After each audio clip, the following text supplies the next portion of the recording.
And that's when they told me, weapons of mass destruction? No, silly. It was about destabilizing the Middle East, privatizing natural resources, and making money for weapons contractors, PMCs, energy companies, and just about all forms of international capital. Whatever that means. What a doozy. But hey, everyone makes mistakes. Just look at my marriage, am I right? God, please help me. All I have left are the 5,000 watt headlights on my big man, big boy truck and my very funny and hilarious truck nuts. Okay, everyone give it up for that guy. Don't worry, folks. I promise everything won't be that avant-garde tonight.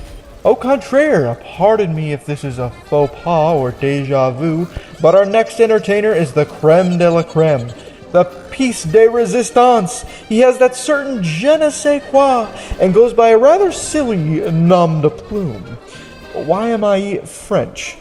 Why do I do this every time I get nervous? And why do we say so many Frenchy things in English? They're not over there talking about hitting home runs and Monday morning quarterbacking. They're too busy eating cigarettes for breakfast and having actual class consciousness. Anyway, without further ado, here's Starlawn!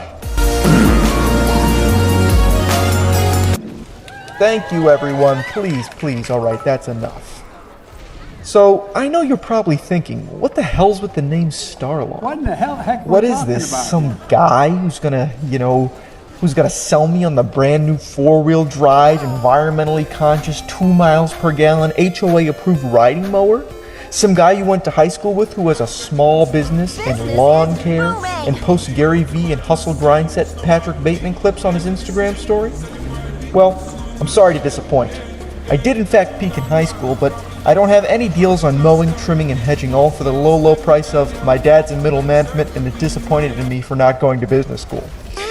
Maybe these are too niche of jokes, but I feel like everybody had that guy, right? I joke. No, sometimes they went into the pool business. Pooling, I guess. Entrepreneurs. I'm a young entrepreneur, basically. Another French word for you, buddy. A French loanword that originally meant early 20s white upper-class suburbanite who's definitely pulling himself up right by those bootstraps. That can't be right. Oh well. The name! The nom de plume. What's it mean? What am I about? Well, right? I'm sure that's what all the greats did too, to get their start, Leonardo da Vinci. You have a very, very cool and sick name. What's your whole deal?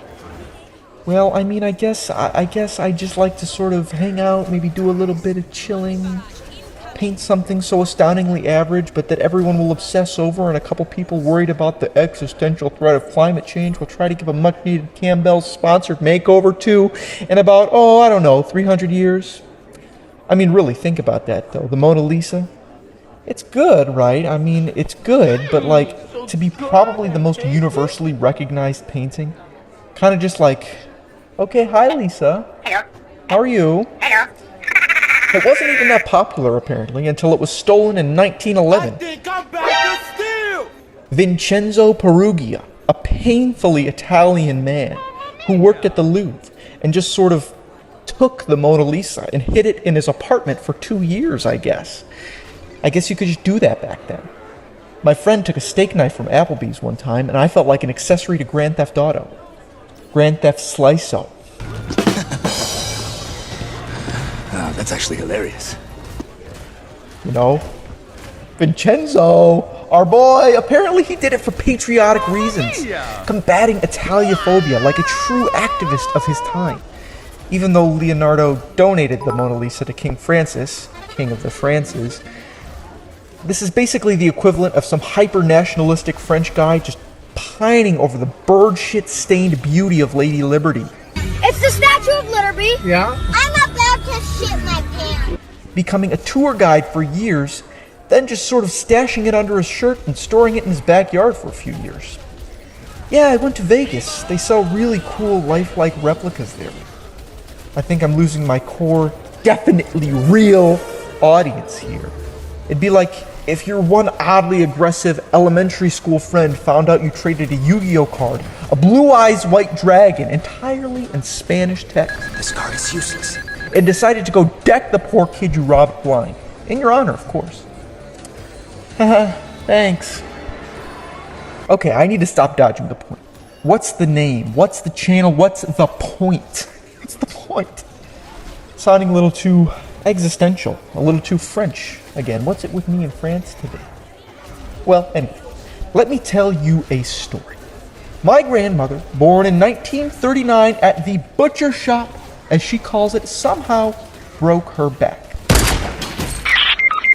2 vertebrae just crunching together like Kleenex, as this very self-assured neurosurgeon told us. I mean, it was more like a middle-aged, balding, rich man with a captive audience's tight 10, and I'm not referring to the gaggle and gang of med students he stuffed into the room. One of them brought a laptop, for some reason. Another was extra smiley, which just seems way too low-quality horror movie adjacent, especially for the setting. She still needed supervision, round the clock. A panopticon surveilling her every move, if you ask her. I sat with her in the mornings. But her whopping 3 basic cable channels weren't working.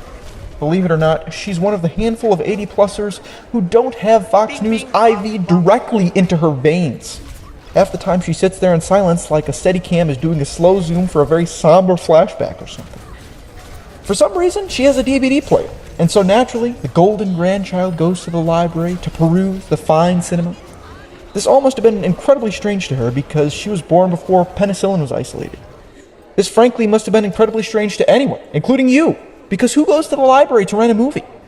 I mean, those people have got to be on a list, like Be Normal and pirate it. I mean, be normal and use one of 17 streaming services with ads that for some reason only has season 4 of the show you want to watch, and it's also canceled. And you will also be persecuted to the full extent of the law and beholden to woke Bob Iger and woke Walt Disney. Walter was so painfully woke that he testified before the House Un-American Activities Committee about how a bunch of animators that wanted to unionize were communists. And Bobby is currently so nauseatingly woke that his net worth is only $690 million.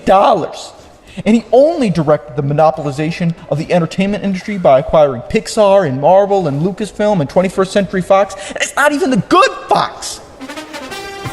Anyway, I'm at the library, and in case you haven't gone to the library for a while, which I know you haven't because the only people who go to libraries voted for Dwight Eisenhower.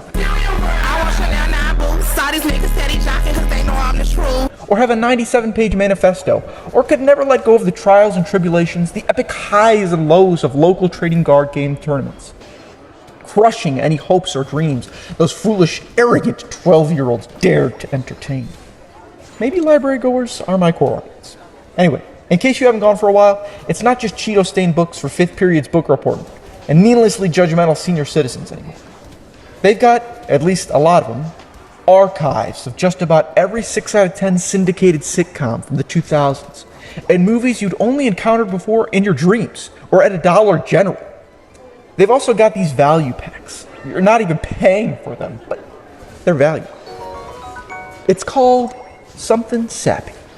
For all the romantics out there, 5 feature films that will make your heart melt, your eyes moisten, your eyes perform heretofore anatomically impossible feats. I watched 3 of these 5 movies, and watched is a generous term for one of them, and I saw a 4th in a high school classroom at probably like 10 a.m. on a random Thursday, so naturally, I'll subject you to my Roger Ebert level critiques. Because if there's one thing YouTube needs, it's a white dude doing pop culture commentary. And if there's another thing YouTube needs, it's a white dude being self-aware about the overly saturated market he offers nothing new to. And if there's another thing YouTube needs, it's a white dude jokingly, tongue-in-cheekingly acknowledging that he's acknowledging his self-awareness to excuse the poor quality of the video. And if there's another thing, it's Dirty Dancing. I didn't actually watch this one at Granny's. We put it on as we were going to grab our groceries or something, and it served the same inexplicably hypnotically calming and addictive purpose as those visual ASMR dancing fruit videos. This is a normal reference, and I'm normal. Well, since it's been a while, this will probably be the most unhelpful, non-comprehensive review for a movie that came out in the same year that Reagan was charged with ultimate responsibility for Iran conflict, that escapes all penalty. Fox made its primetime debut, and so did Prozac. I'm sure the third event had nothing to do with the first 2. So if I remember this right, this real fancy-dancy family that does not like dancing goes to this summer camp where there is dancing and the daughter wants to dance. But no, that's illegal because that guy is poor. And even though he's so handsome and he robbed a bank as Richard Nixon or something, he's still poor and dirty and ew. Apparently, most people involved in the production thought it was going to be a flop, with one producer saying, burn the negative and collect the insurance, which I'm pretty sure is only a good thing to say if you're a descendant of a Rockefeller or Vanderbilt or something. This is satire.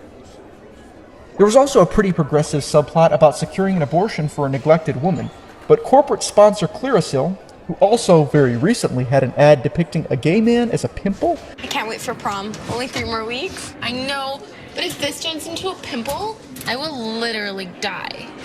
Who wouldn't want to go to prom with this? Here, try Clearasil. Pimples can form deep below the skin surface, up to 3 weeks before they reach your face. Clearasil! That's not the usual cleanser. Why am I shrinking? Clearasil cleansers go deeper than regular. Who needed to be killed, which is only humorous if you consider the fact that a straight man would have been a much better analogy for a pimple. Always painfully and very visibly butting in unannounced and unwanted and won't quit unless you squeeze them. Clearasil said they need to cut the abortion nonsense, cut the women's rights subplot, which is an integral part of the film, or they'll pull out. They pulled out. No abortion needed, since the abortion is needed. My competition? The other review? The New York Times very naively described it as a metaphor for America in the summer of 1963. Orderly, prosperous, bursting with good intentions, a sort of Yiddish-inflected Camelot. Ah yes, America in 1963. George Wallace's inauguration and segregation forever speech. Say segregation now, segregation tomorrow, and segregation forever. Later in the year, trying to stop black students from entering the University of Alabama. Medgar Evers is killed. The U.S. further embroils itself in Vietnam by coupping the South Vietnamese dictator they previously propped up since he was too bad for even us, I guess. I feel that we must bear a good deal of responsibility for it, beginning with our cable of early August, which we suggested the coup. They started with me on Jim, you remember. He was corrupt and he ought to be killed. So we killed him. We all got together and got a goddamn bunch of thugs and we went in and assassinated him. Now, we really had no political stability since then. And the world is introduced to two of the worst pieces of media with equally insufferable fan bases. Iron Man and General Hospital. Back to Dirty Dancing. Britain's Sky Movies, I guess they specialize in movies with no volume control and delayed subtitles while an 11-year-old's knees are in your back, listed Dirty Dancing as number 1 on their 2007 list of women's most watched films. So, there's that. Apparently they made a prequel in 2004, which sounds wild. Rich American teenagers move to Cuba as the Cuban Revolution is happening. Which, what? The Andor guy is the main guy? Patrick Swayze plays a random dance instructor? Hey, I'm almost done. I'm almost done. So what did you decide? I entered the contest. All right, good for you. How's it going? Oh, great. It's going great. Really? No, it's not. God, I must have been crazy to think we could do this. It's in 2 weeks, and whenever he pushes, I pull, and I'm floating, and I'm being free, and I'm making a circle, and I'm not on an ironing board anymore, and it's still not working. And now he says, you're afraid. Are you? No. That's too bad. Come here. Un momento, stand right here. Which is, how is this even a prequel? Does Patrick Swayze have some unwritten, never-to-be-known backstory as a feudalista? Is he infiltrating the American bourgeoisie and disrupting Operation Mongoose? We know where Johnny Castle was in summer of '63, but do we know where he was in November of '63?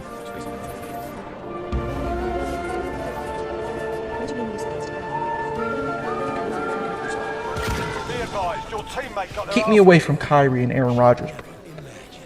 As far as my extensive research showed, and it was very extensive, it was rarely positive about the Cuban Revolution, which is actually incredibly surprising considering it came out only 1 year after George Bush's Commission for Assistance to a Free Cuba was established, which he used to tighten the embargo, whose sole purpose was to starve and kill innocent Cubans, ramped up the Radio Marti propaganda, and planned to dedicate tens of millions of dollars to overthrowing the Cuban government.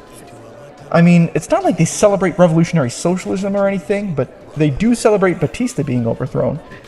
My only experience in pop culture growing up with the Cuban Revolution was Call of Duty Black Ops, where you got to assassinate Castro.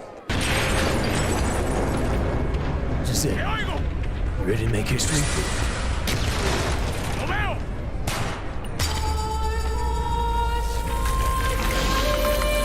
But actually you suck, and he helps capture you, torture you. You killed a double. You think we didn't know of your plan? We always know. Do with him what you wish, General. He's my gift to you, in honor of our new relationship. Just make sure that he suffers. And make you kill JFK? Mr. President. Sit.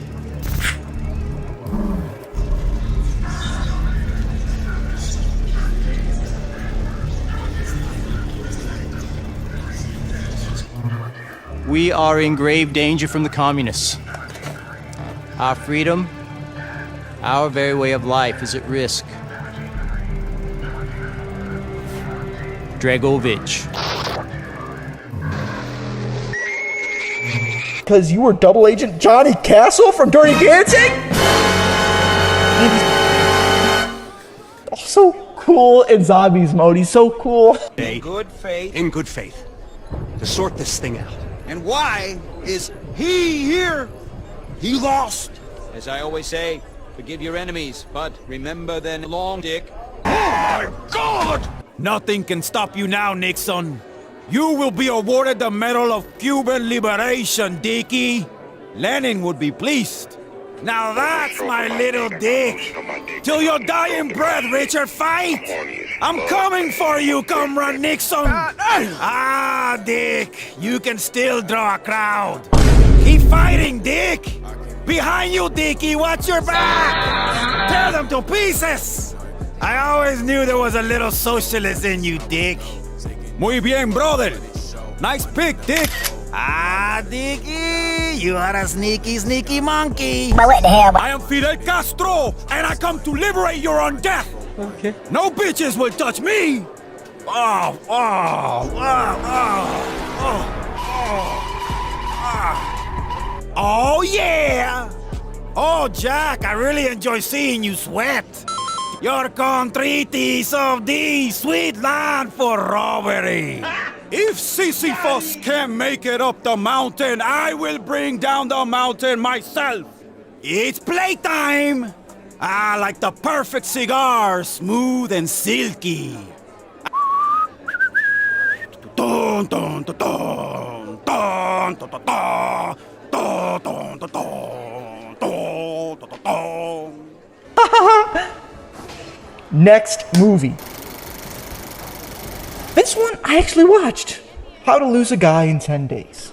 Released in 2003. I know what you're thinking.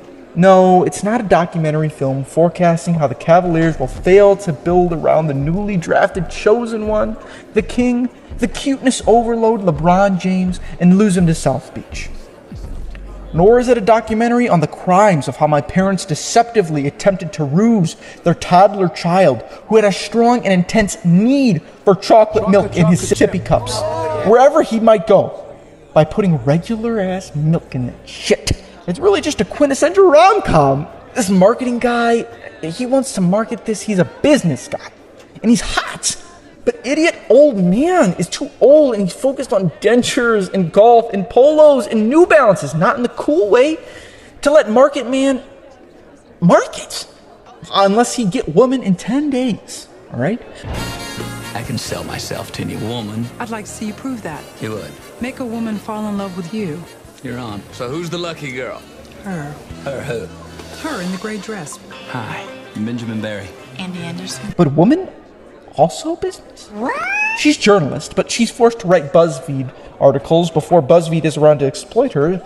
But she wants to write about lame, depressing-ass politics and shit for some reason. And so she's got to write an article about how to lose a guy in 10 days. Guys, they said it. They said the thing. Where's your magazine? Our resident how-to girl. I want to write about things that matter. What are you working on now? How to lose a guy in 10 days. I could start by dating a guy and then drive him away, doing everything girls do wrong in relationships. So it's like lovers to enemies, to lovers to enemies to lovers, and it's so trauma and it's so cute. The most unrealistic thing about this movie is that there's a Knicks-Kings NBA Finals. Totally ruined the immersion. Like, okay, if people were that gullible in 2003, I understand why they bought the WMD stuff. I really do. Wheelie moronic dummies. Really, though. It's one of those movies that are just feel good and not too heavy and fun and light. The thing the businessman wants to do business with is diamonds, you know, the one thing whose value comes entirely from good advertising. Well, I guess that and like Rubik's Cubes. Well, anyway, there's a big reveal where the couple learns they were playing each other. And it's like a beautiful ball, and the diamond necklace is called the Isadora Diamond, and it's named after Isadora Duncan, who was like a revolutionary dancer who was acclaimed throughout the US and Europe and even the Soviet Union, and narrowly avoided boarding the Lusitania. Just to have her, I guess, comically long scarf get stuck in the wheel of her car and hurl her violently out of it, breaking her neck and killing her at age 50?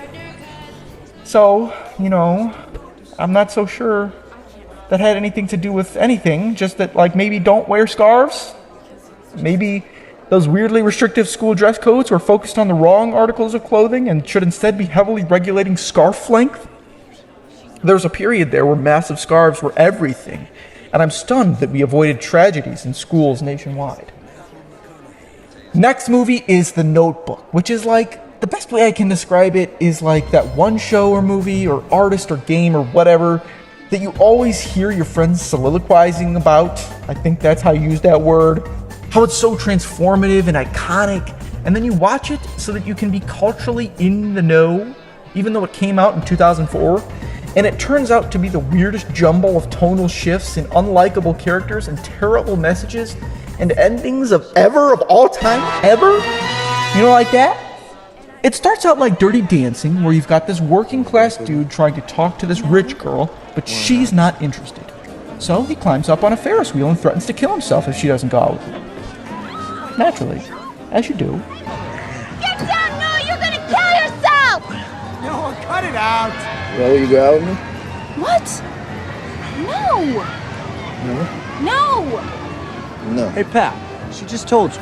Why not? I don't know, because I don't want to. Alright, well, you leave me no other choice then. Oh my god! I'm not kidding! No, stop this! Who hasn't? I mean, right? They go out because, of course. And all the time, they're fighting. They didn't agree on much. In fact, they rarely agreed on anything. They fought all the time. And they challenged each other every day. And then they break up, and then she wants him back, but she's gotta go. And he writes her a letter every day, but they Harry Potter her ass. And there's no nonsensically transphobic writer to send a 12-foot character with a name like Giant Hairy Man to give her the letters, so naturally, the guy does World War II. Not like that, not the Hitler way. Like the good guy way. Also, hey, did you know there's World War II in The Notebook? And they did the Battle of the Bulge, so anyway.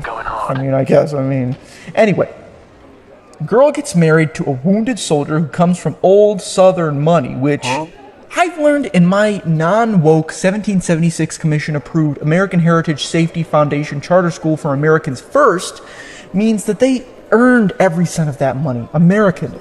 Moral and political evil in any country, but considered it a greater evil to the white man than to the black race, since blacks are immeasurably better off here than in Africa. But the guy's really nice to her, and they're in love, and the family loves this guy, and probably because they saw him in Sonic 2. Not as Sonic, but as the guy that Sonic is like his son. I was looking at his socks over here. It looked like it said Sonic. And I'm in that movie Sonic. And I was like, does he have Sonic socks? You're in the movie Sonic? Yeah. That's the one with the new one with Jim Carrey, right? Yeah. I heard that was not a good movie. Is it funny or is it supposed to be action? It's like action and funny, like, you know, road trip buddy movie. It was like he and I, and then Jim Carrey plays the. Are you like a main woman? Yeah. Oh. Apparently he's in the new Sonic movie too. Yeah, he was talking about that. And everything is amazing, and they get engaged. And so, naturally, she goes back home and cheats on him with this guy she knew in high school.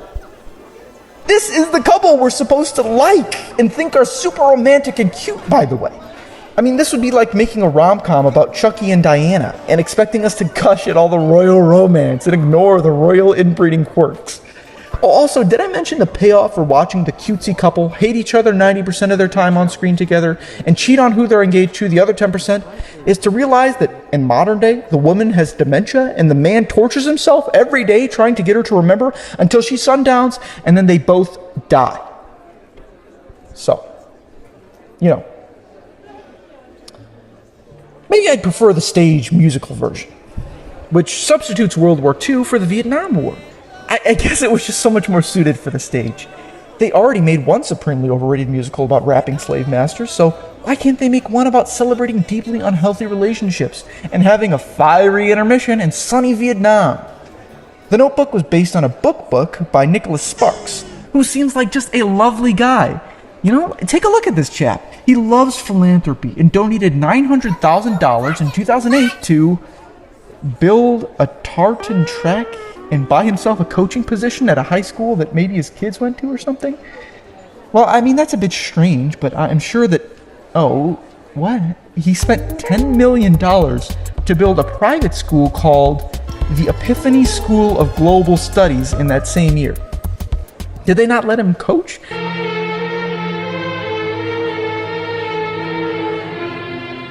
We do not care. Sparky, Pally, I get it, man. Just as soon as I mastered the hurdles in 8th grade track, they said they were bringing them up to boy height.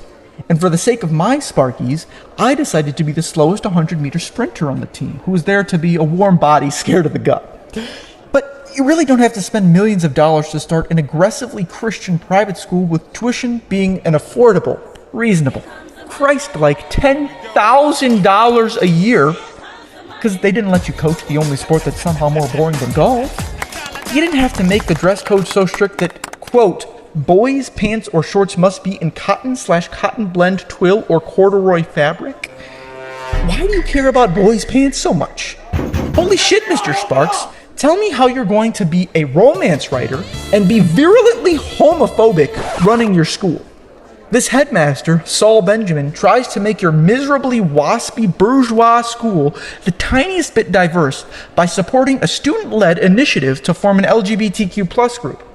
And you respond by writing like a super racist and homophobic novelized email where you condemn him for having an agenda that strives to make homosexuality open and accepted, and that he expects him to handle gay students quietly and wonderfully, like the old headmaster. Say that the fact that there are only 2 black students at your school, despite the county being 40% black, has nothing to do with institutional racism, but instead has to do with culture. And get mad at him for arranging a school trip for the 50th anniversary of the MLK I Have a Dream speech, since it would rock the boat. And plus, and perhaps most influentially, informing my opinion, famed amusement park Google reviews reviewer Coins with Caroline, who has over 80 Google reviews documenting the thrills and chills of coasterdom, also for some reason gave this school a 1 out of 5 and said, "This sucks. Caroline has spoken." Oh, what's that? I'm getting reports that Sparks was a business major. It all makes sense. Never mind. I got so upset for nothing. That's actually pretty tame for business majors, believe it or not. Okay, the last movie I watched, I barely even watched because I kept falling asleep and getting jolted awake by the random sudden blasts of sonic booming volume the TV from 2012 decided to playfully tease me with. I don't even want to talk about this one. It's terrible, so here's the briefest of reviews. Game of Thrones ladies' eyebrows are doing more work here than Sid from Toy Story, the real-life kid who inspired Sid from Toy Story, Frida Kahlo, and Anthony Davis combined. I'd invite Martin Scorsese, but he probably would Irishman track me down if I even address him, because his eyebrows are real auteur cinema, and others are simply theme parks, which are naturally Caroline's domain, and she will Irishman Scorsese if he infringes on her turf instead of making 3-hour-plus slog fest that frat bros will quote for generations and alpha grindset bros will take the wrong messages from for their TikTok edits. It's called Me Before You, and it's so painfully ableist and tone deaf. It's basically like Beauty and the Beast, except if the Beast had a disability, and instead of there being a happy ending where that freak candlestick turns into a freak human, the Beast fucking kills himself. The end. So, God, why is this all so fucking exhausting? So you're welcome for this review, and you can rest assured that you are now in the know about a variety of okay-ish to subpar rom-coms. And you will not be absolutely humiliated at the party when someone says their favorite movie is The Notebook. No. Now, instead of being a normal person, you can actually ruin their innocent enjoyment of media in a rapidly regressing empire in decline. So, do your due diligence as a Star Lauder.